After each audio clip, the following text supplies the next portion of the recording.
बिस्मिल्लाहिर्रहमानिर्रहीम। अस्सलाम वालेकुम। मैं सैयद इमरान शफ़क़त आपकी खिदमत में हाज़िर हूँ। आज पाकिस्तान के कौमी उफ़क़ के ऊपर एक भौचाल है और जो बाइडन ने एक गैर रस्मी तकरीब में फ़ंड रेजिंग की तकरीब थी, उसमें उन्होंने गुफ्तगू करते हुए जहाँ बदलती हुई दुनिया में मुख्तलिफ़ किरदार जो है ममालिक के उनका तयन कर रहे थे या गुफ्तगू कर रहे थे, रूस चीन का ज़िक्र कर रहे थे और अमेरिका को कहाँ पर होना चाहिए, कहाँ पर नहीं होना चाहिए, और उस पर गुफ्तगू करते करते पाकिस्तान का जिक्र आया।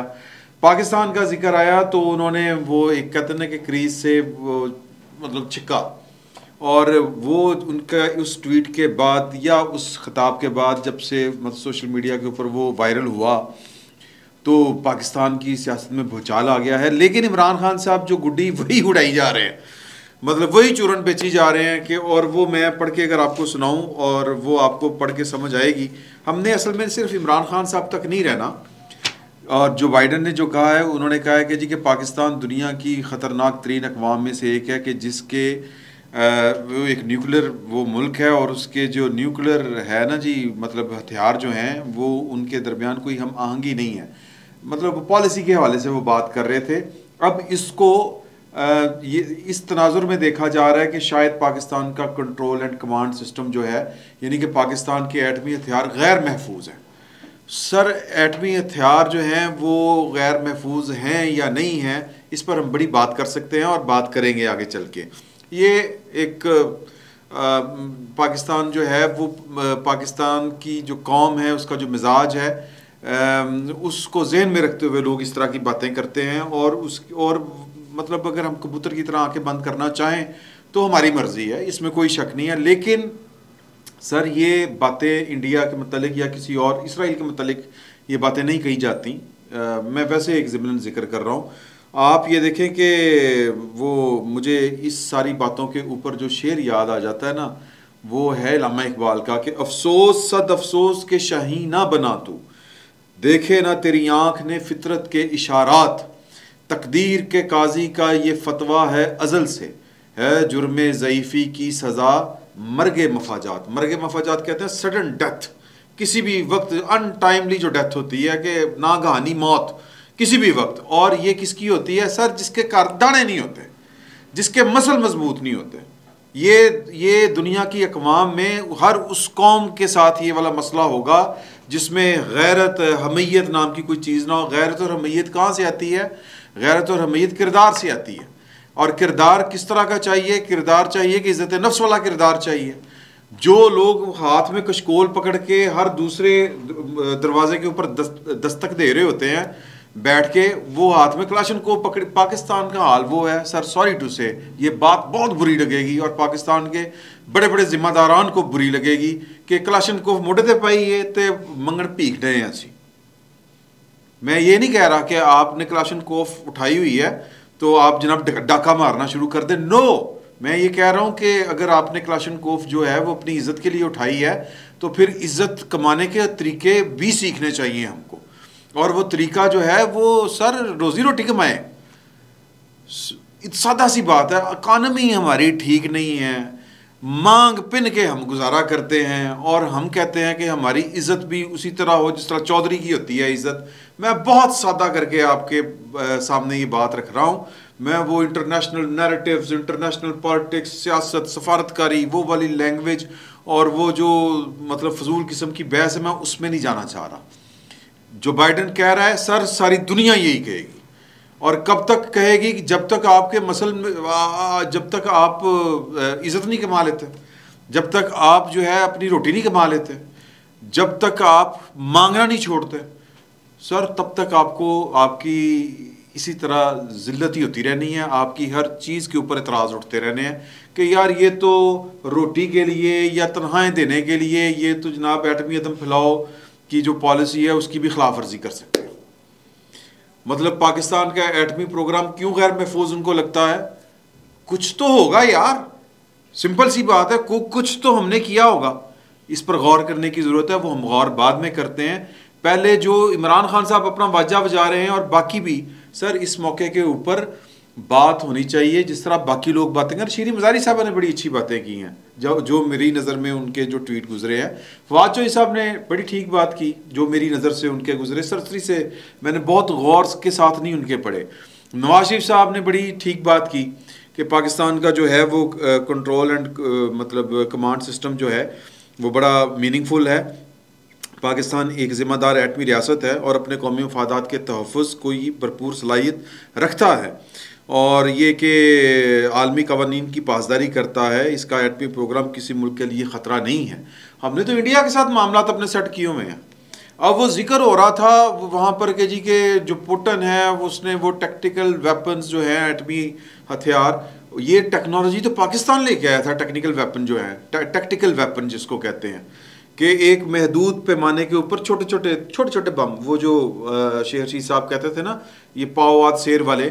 और वो खैर अगेन वो पॉलिसी क्या थी, वो पॉलिसी ये थी कि इंडिया ने ये ऐलान कर रखा है, उनकी पॉलिसी है कि अगर इंडिया की फ़ौज के ऊपर इन्हें हमला किया जाएगा तो वो उसका जवाब जो है उसी तरह दिया जाएगा।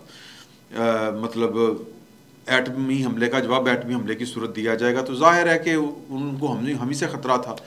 तो फिर उनको पता ये चला कि जी के मतलब कि हमने कुछ ना थोड़े से, क्योंकि पाकिस्तान का साइज़ छोटा है और जो कन्वेंशनल वार अगर की जाए तो हमारा तो मुकाबला ही कोई नहीं है उनके साथ, इंडिया के साथ। वो तो इतना बड़ा है, इतनी बड़ी फ़ौज है, तो और मतलब दुनिया की बड़ी फ़ौज में से एक है। और जितना वो बजट अपनी डिफेंस पे के ऊपर खर्च करते हैं, हमारे तो बजट का भी वॉल्यूम बहुत छोटा है, तो हमारा कोई मुकाबला ही नहीं है। सादा सी बात ये है। तो हमने जिसको कहते हैं ना टैक्टिकल वेपन्स, वो ये बनाए कि हमने ज़रा छोटी जो कहते हैं कि कुव्वत वाले या जो पोटेंसी लो पोटेंसी वाले कि वो बनाए एटम बम, के अगर इंडिया हमारे अंदर घुस आता है पाकिस्तान के अंदर, मतलब अगर उसकी किसी जगह पर कब्जा कर लेता आके पाकिस्तान की सरहद के अंदर, तो हम जनाब उनके ऊपर वो एटमी बम से हमला कर सकते हैं और वो पाकिस्तान के अंदर ही होगा। तो लिहाजा वो इंडिया पर के अंदर तो हमला नहीं होगा एटमी। तो ये थोड़ी टेक्निकल बात है। इंडिया ने इसके ऊपर भी रिवीजन कर ली या इसको भी रिविजिट कर लिया अपनी पॉलिसी को। उन्होंने कहा कि हमारी फ़ौज कहीं पर भी हो उस पर अगर एटमी हमला होगा वो इंडिया पर एटमी हमला तस्वर किया जाएगा। तो मतलब हमारे ये जो है ना टैक्टिकल वेपन्स, रशिया ने भी उनसे कोई सबक सीखा या जो कह लें उन्होंने भी वो वाले बना लिए। उनके तो खैर बड़े बड़े ह्यूज थे ना, कोई दुनिया को एक में 3-3 दफ़ा वो बर्बाद कर सकते हैं, इतने बड़े उनके पास एटॉमिक बम थे। तो फिर उन्होंने छोटे छोटे बनाए कि यूरोप के साथ, यूरोप के अंदर जाके लड़ना पड़ सकता है, इधर उधर 100 तरह की बातें। तो जो बाइडन ने जिक्र किया इसका भी कि जी के वो देखेंगे जो पुतिन है वो टैक्टिकल वेपन्स की धमकियाँ दे रहा है कि हम 4-5 हज़ार जो बंदा है वो मार सकते हैं छोटे छोटे लेवल के ऊपर। तो इस ज़मन में वो बातें कर रहे थे कि अब दुनिया बदल रही है, इत्तेहादी भी बदल रहे हैं और ये होना है वो होना है। तो पाकिस्तान का भी जिक्र उसी पैराए में उन्होंने कर दिया और इसी सूरत में कर दिया, इन्हीं अल्फाज में कर दिया। वजह क्या है? वजह सर सिंपल सी है कि हमें ये कहा जा रहा था कि जी कि आप मजम्मत करें जो रशिया ने जो किया है यूक्रेन के साथ। तो हमारे वज़ीर ख़ारजा ने बड़ा दो टोक अल्फाज में कहा एक इंटरव्यू में कि क्या आपने मजम्मत की जो इंडिया ने कश्मीर में किया है? तो जब आप नहीं करते तो हमें हमारी संगी के ऊपर नौ क्यों रखते हैं? हम गन पॉइंट के ऊपर क्यों करवाते हैं मजम्मत? नहीं करते, जाओ, हमारी अपनी मर्जी। तो वो बड़ी चुभी है बात, मुझे तो ये बात लगती है, बाकी अल्लाह बेहतर जानता है। तो बाकी पाकिस्तान की जो एटमी सलाहियत है वो वैसे ही चुभती है। और फिर वो हालांकि वो एक जब पाकिस्तान ने एटमी धमाके किए थे आपको याद होगा, तो इस्लामिक बम इसको इंटरनेशनल मीडिया ने नाम दिया था। तो उस वक़्त के वज़ीर आज़म ने नवाज शरीफ साहब ने वो तकरीर मैंने कवर की थी, ये जो पब्लिक रिसेप्शन उनको मिली थी ये इधर मस्जिद शहदा के ऊपर। तो वहाँ पर ख़िताब करते हुए उन्होंने कहा कि ये क्या प्रोपेगेंडा किया जा रहा है, इस्लामिक बम के बम का भी कोई दीन मज़हब होता है। तो ये पाकिस्तान का एटमी जो एहसासे हैं ये दुनिया को चुभेंगे। ये एक अलग से बात है। अब दो तरह के हैं इसमें, एक तो वैसे ही कहते हैं ना जिस तरह जापान जो जिसके ऊपर एटमी हमला हुआ था वो वैसे ही लीड करता है कि जी कि ये एटमी सलाहियत दुनिया के किसी मुल्क के पास नहीं होनी चाहिए, यानी कि बम वगैरह जो है हर्बी ताकत जो है, वैसे अमन के लिए अगर आपने इस्तेमाल करनी है अमन के लिए भी एटमी टेक्नोलॉजी की कई हज़ार किस्में हैं, मेडिसिन से लेके रेडिएशन तक, पता नहीं कहाँ कहाँ ये वाले काम होते हैं। तो वो सिविल जिसको कहते हैं ना हम अपना टेक्नोलॉजी या सिविल एटॉमिक प्रोग्राम जिसको कहते हैं वो वाला। तो लेकिन पाकिस्तान को की बड़ी तकलीफ़ जो है वो और भी लोगों को है, मतलब वो लोग जो वैसी दुनिया में अमन की बात करते हैं उनके अलावा। अमेरिका का खुद देख लेना, अमेरिका वो दुनिया का वाहिद मुल्क है जिसने अभी तक एटम बम किसी मुल्क के ऊपर चलाया, जापान के ऊपर। तो अब वो लेक्चर दे रहे होते हैं खड़े होकर कि नहीं जी एटम बम नहीं होना चाहिए, ये नहीं होना चाहिए, वो नहीं होना चाहिए, ख़तरा है दुनिया को। तो अपने अपने मफादात का खेल होता है। बाकी हमें अपने गिरेबान में भी झांक के देखना चाहिए। वो बेसिकली उन्होंने एटम बम के बारे में बात नहीं की। एटम बम जो है वो एक गैर जानदार चीज़ है। जिस तरह एटम बम का कोई या किसी भी गैर जानदार चीज़ का दीन मज़हब नहीं होता, इसी तरह जो एटमी प्रोग्राम है वो भी हम आहंग जो, या उसमें भी जो कोहेजन अगर नहीं है तो वो लोगों में नहीं होती। वो तो गैर जानदार चीज़ पड़ी हुई है। तो बाकी जो उसको चलाने वाले वो बेसिकली हमारी बात कर रहे हैं, हम लोगों की बात कर रहे हैं। तो क्या कर रहे हैं, अब आप खुद थोड़ा सा ये अपने गिरेबान में झांकना ज़रा मुश्किल हो जाता है काम। वो देखें कि क्या वो कह रहे हैं कि जी के, मैं एक छोटी सी आपको मिसाल दूंगा। तालिबान हमारे पड़ोस पे अफ़गानिस्तान में, वो दुनिया उनसे तंग है, हम उनकी पूरी दुनिया में वकालत कर रहे हैं, ठीक है जी। और वो हमारे ख़िलाफ़ जो हैं वो चंदा वहाँ पर इकट्ठा कर रहे हैं, एक बात कि हमने उनके ख़िलाफ़ जहाद लड़ना है। हमारे 80,000 कातलों के जो शहरियों के जो कातिल हैं वो उनकी जेलों में थे, कुछ उनकी जेलों में थे, कुछ हमारी जेलों में थे। उन्होंने तो उधर सबसे ज़्यादा जो कैद थे वो हमारे वाले तालिबान थे, TTP वाले, वो उन्होंने वहाँ पर छोड़ दिए और उन्होंने कहा कि इन्होंने हमारी बड़ी मावनत की हुई है, ये हमारे मेहमान हैं, तो इनको तो हम आपके हवाले नहीं कर सकते। हाँ अलबत्ता हम जो हैं वो आपके इनके साथ मुज़ाकरात करवा सकते हैं। तो हम उनकी वकालत कर रहे हैं जो अफ़गान तालिबान है, और वो हमारे साथ हमारे कातलों को फैसिलिटेट कर रहे हैं। और हमारी पॉलिसी अब आप देख लें हमारी पॉलिसी क्या है। और फिर जो ये कह लें कि जो इधर तालिबान TTP वाले जो कैद थे वो हमने छोड़ दिए डायलॉग करके, और ये इमरान खान साहब के दौर में हुए। इमरान खान साहब वो हैं जो तालिबान को वेरी गुड तालिबान, इनको दफ्तर बना के दें, ये है वो है। अफ़गानिस्तान में उन्होंने कहा कि ये तारीख़ी कामयाबी है, ब्ला ब्ला ब्ला, और वकालत पूरी दुनिया में उन्होंने उनकी की। तो यहाँ पर जो तालिबान थे उनको छोड़ रहे थे। जो गिलगित बल्तिस्तान के जो तालिबान थे उन्होंने 10 आलमी कोहे पैमा जो हैं वो नांगा पर्वत के बेस कैंप के ऊपर उनको कत्ल किया, पकड़े गए, जेल में थे, छोड़ दिए गए। अब उन्होंने वो कहा जा रहा है कि वही कमांडर जो था तालिबान का जिसने ये मारे थे गैर मुल्की तालिबान और जो मुलव्वस था चलास में पुलिस वालों के कत्ल में, वो ये बाबू सर टॉप वाली साइड के ऊपर जो है वो अपनी बहन की इयादत करने आया। तो जनाब उसने गिलगित बल्तिस्तान के अबैदुल्ला बेग साहब सीनियर मिनिस्टर रिटायर्ड कर्नल अगवा कर लिया। और मतलब मुतालबा क्या था कि गिलगित बल्तिस्तान को इस्लामी लैंड करार दिया जाए या यहाँ पर इस्लामी निज़ाम नाफिज किया जाए। ख़वातीन के जो ये जो गाला शाला आप कर रहे हैं स्पोर्ट्स फेस्टिवल, ये बंद किया जाए। ख़वातीन के ऊपर पाबंदियाँ वो भी जो भी तालिबान के जो भी ख्यालात हैं वो हों, और हमारे कोई 6 कैदी और हैं वो भी छोड़े जाएँ। तो जो रियासत, सॉरी टू से, तालिबान जिनके ख़िलाफ़ आप लड़े हैं, जिन्होंने आपके 80,000 बच्चे, शहरी बच्चे, बूढ़े, वकील, जज, जर्नल, जर्नलिस्ट वो कत्ल किए हैं, उनके कातिल हैं, उनको आप खून बहा भी दे रहे हैं, उनके साथ आप मुज़ाकरात भी कर रहे हैं, उनको आप छोड़ भी रहे हैं और उनको दोबारा रीसेटल कर रहे हैं। ये इल्ज़ाम है ये लाला सहराई के ऊपर, या जो पेशावर का जो कोर कमांडर तब्दील हुआ था, ये उसके ऊपर इल्ज़ाम है कि वो कह रहे थे जी फाटा में आप आ जाए बगैर हथियारों के, तो वो हथियार आके यहाँ पर हथियार नहीं मिलते। मतलब आप दहशत गर्दों को अपनी ज़मीन दे रहे हैं कि आके यहाँ पर आबाद हो, अफ़गानिस्तान से आए यहाँ पर आपके रहें। क्यों भाई, पीछे लॉजिक क्या है बता दें। कौमी असम्बली वालों ने 2 दिन शोर किया, उसके बाद वो भी फारिग हो गई हमारे सियासतदान। तो जो कौम, जो रियासत अपने कातलों, अपने शहरियों के कातलों के साथ इस तरह का मामला करे, तो अब उससे क्या तवक्को करेगी दुनिया? मोटी सी बात। ये माइंड करने वाली बात नहीं है, ये गौर तलब बात है। तो लिहाजा अगर वो कह रहे हैं कि यार, तो सोच लें यार कि वो ठीक ही ना कह रहा हो। तो बाकी ये कि सिस्टम जो है ये, इसकी तो ये दुनिया इंटरनेशनल वो तो हर स्टैंडर्ड को मीट करता है कि जो सिस्टम बना हुआ है, मसला ये है कि उसको फॉलो करना। तो वो सिस्टम तो हमारा जो कमांड एंड कंट्रोल सिस्टम है वो तो बेहतरीन है। मतलब ऐसे नहीं है, ये बनाना रिपब्लिक नहीं है कि वो आएगा कोई उठा के बम जो है वो यूं करके कच्छ में लेगा और जनाब वो नीवा नीवा होके निकल जाएगा। इस तरह नहीं होता और नहीं हो सकता।